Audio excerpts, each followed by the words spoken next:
போட்டுட்டா அது ஒரு த்ரில்லிங்கே இல்லாமல் போயிடும்ல. ரோடு அழகாக போட்டால் வேஸ்ட் ஆகும். இந்த ஊட்டி கொடைக்கானல்லாம் போட்டிருக்காங்க பாரு, போட்டால் நல்லா இருக்கு. அது நிறைய பேர் வராங்கல்ல, டிராஃபிக் ஆகாது. இப்போதானே இது தெரிய ஆரம்பிக்குது. இப்போதாண்டா இப்போ எல்லாம் இந்த யூடியூப்ல நம்ம வீடியோ எடுத்து போடுறாங்கல்ல, ஒருத்தங்க போட்டுட்டாங்கன்னா அவங்கள பார்த்துட்டு நம்மளும் அங்கே போகணும்னு சொல்லிட்டு ஒருத்தங்களா கிளம்பி வர்றோம், அவ்வளவுதான். இப்போ நம்ம முன்னாடி ஒரு இன்ஃப்ளூயன்சர் ஒருத்தர் வந்து பண்ணாரு, அவரை பார்த்தோம், வீடியோ இடம் பிடிச்சிருந்தோன்னா சரி ஓகே போய் பார்ப்போம் புதுசாக இருக்கே அப்படின்னு சொல்லிட்டு வந்துட்டோம்.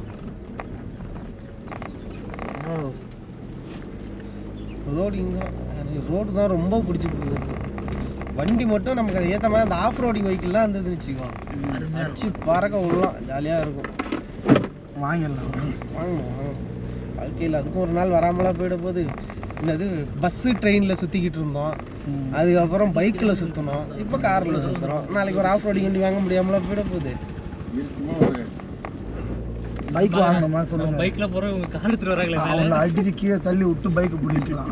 அவன் காரை எடுத்துகிட்டு ஓடுறோம், அவன் எடுத்துகிட்டு போயிட்டு இந்த வண்டியை எடுத்துட்டு 10 பைக் அது மாதிரி வாங்கிடுவான். என்ன தெரிகிறது?